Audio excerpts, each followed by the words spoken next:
This video is brought to you by Skillshare. If you could make a phone call to the 20-year-old Chris, what would you tell him? 0, all engine running. Liftoff, we have a liftoff. I think what might have been worthwhile to explain.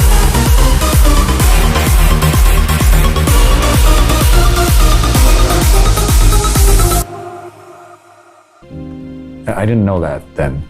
You tend to see other people as completely formed individuals. I still do sometimes. But to recognize that everybody you meet, every single one of them, no matter how expensive their suit is or how serious their expression is, they are looking for significance. They are trying to do the best they can, and they fail regularly. And they're within their own particular battle of their own life. And so cut them some slack for that. Don't let them off the hook. But recognize the shared nature of being a human being and let people be themselves, make some allowances for them, treat people a little more kindly as a result. Thumbs up from Canadian astronaut Chris Hadfield returning from his command of the International Space Station. I've been hugely lucky, and I think we collectively are more liable to make good decisions for ourselves and for where we live, the more clearly we can see the whole thing as one place. And you started posting these pictures on a whim, really, taking these beautiful photographs from up in space because you see so many. Well, picture what it's like. You're there with a camera and you're going around the world and you float over to the window and you say, I'm not even going to take a picture today. I just want to look at the world. And you're looking at something, you go, holy, and you got to grab the camera because there's your emotions are trapped behind you. You can't keep up. And you go, I got to take a picture of this so I can look at it later. Responsibility that comes with being trusted, with being an astronaut, I think. It's been delightful to see the effect of it. I took, I think, 45,000 pictures over my 3 space flights. And after a year I got back from landing, I was like, what are we going to do with all those photos? Do we just let them sit in a file? I thought, why don't we take the best and put them in a book and then put why each picture meant something to me. This is just a sharing of the experience and let people then maybe see the world for what it truly is. Or at least a slightly clearer view or a more complete perspective-rich view of the world. And then, just like me as a 9-year-old boy, maybe they will then be a slightly different person with their choices. Hopefully we're all students of the human condition, whether we mean to be or not. And as we get a little older, we gain a little perspective. I think what we're truly getting at is a collective understanding of where we are and what it means. And the where we are is the part that we can share the best. What it means is an individual choice. But the more people you meet, the more you understand what battles people are fighting, the more you see the commonality of the human experience itself. But then the real question, of course, is if you do feel that maybe something has enlightened you a little bit, or if you've had a thought that most people have not, do you just have a secret smile, or do you try and maybe share it with someone you love, or write it down, or take a picture? And I think shared understanding is what empowers us more than anything. To try and actually see the world in its totality, it's virtually impossible. Maybe we can see a documentary program, or we can read a travel book, or we can look at a coffee table book, or we'll get on an airplane and go somewhere else, and you start to piece together some of the threads of the fabric that is our actual planet. But I've been lucky enough to take sort of the best of our transportation technology that we've ever invented, and to get on board a ship and go around the world in 92 minutes, to go around the world 100 times and then 1,000 times.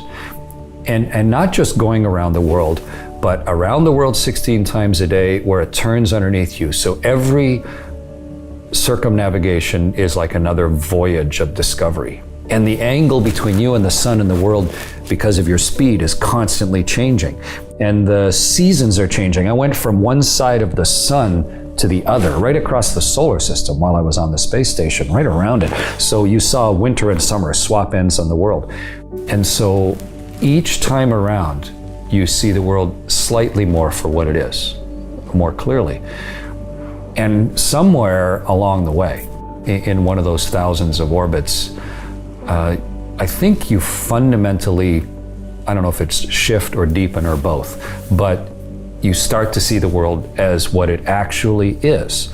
I feel hugely privileged to have, without anybody telling me what to think, and without any filters in the way, to actually have seen the whole world over and over and over again until it seeped into me permanently.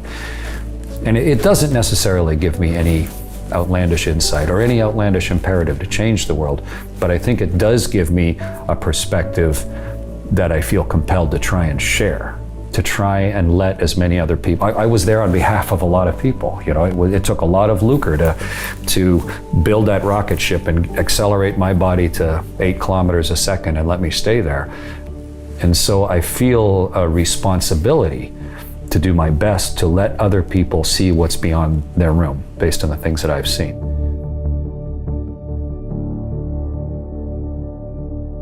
You can read about a spacewalk or watch a movie of a spacewalk and you sort of get a sense of it. And then when you're on board a spaceship and you're floating weightless by the window, especially we have one bulging window, the cupola, so you can almost freely look around in 180 degrees. You get some sense of where you actually are. But the day that you, for real, are going to be on the other side of that window and you're going to assume the danger of it, you're going to build this spacesuit around your body and then go into a tiny bit of the ship and close a hatch behind you. You're going to become a torpedo and then take all the air out of that little part you're in and then open up the hatch and now actually physically pull yourself on the outside of the ship. That's entirely different. Spent my whole life visualizing it, dreaming about it, talking to guys who'd done it, and then training in virtual reality, training underwater. But suddenly, the part of your body that's in the sun is plus 150 Celsius, and you feel the searing heat of that. And the part of you that's in the shade is minus 140 Celsius. And so when your legs touch the fabric of the inflated suit, it's like growing up on a farm with super cold metal on a stovepipe, and you don't want to let it touch your skin because it's so searingly cold. And you feel the environment that you're in, and the world is silently, you can see an entire face of the whole planet right across a continent, and it's right there beside you, and it's silently turning, and the whole universe is right here, and you're in the middle holding on with one hand. It's extremely visceral and physical and personal and intimate to be in the world that way. As you mentioned at the outset, I flew on the space shuttle twice. Once to go help build the Russian space station Mir, and then on my second flight to go help build the International Space Station and do spacewalks. But on my third flight, you know, this wasn't just a week or two on board the space shuttle. This was launch as the pilot or the bort engineer of the Soyuz and then stay in space for almost half a year. And it's not to belittle those initial shuttle flights. They were magnificent and hugely instructive to me. But I count myself hugely lucky to, at the end of all that, to have had a chance to go live off the planet for 5 months, to be asked to command the spaceship. So that level of seriousness and responsibility, but also just the richness of what comes along with that experience itself. And so you take these pictures, and now you pull the little chip out of the camera, you put it in your zippered up pocket so it doesn't float away. And by the end of the day, you've kind of got a whole bunch of those chips. You got like the whole world in your pocket waiting for you to truly look at it. And there is some magnificent, unexpected, intimate view of the world. And now what do you do with that?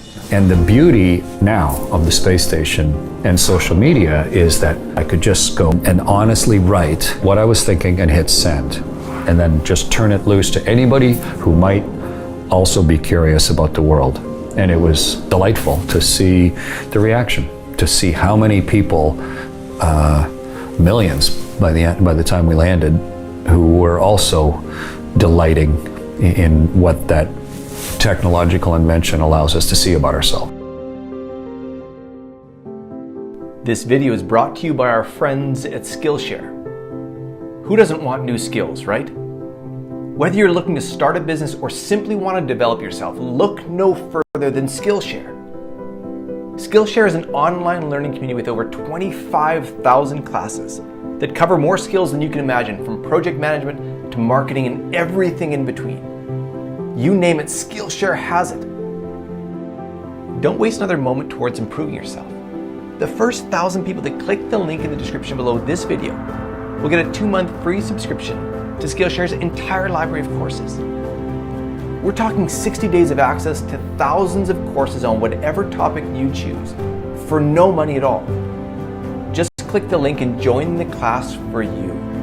Do what more than 7 million people have already done. Take a step towards developing new skills. And should you decide to continue with Skillshare after your 2-month free trial, an annual subscription is less than $10 per month. Listen, don't miss out on these life-changing skills. Click the link below this video right now.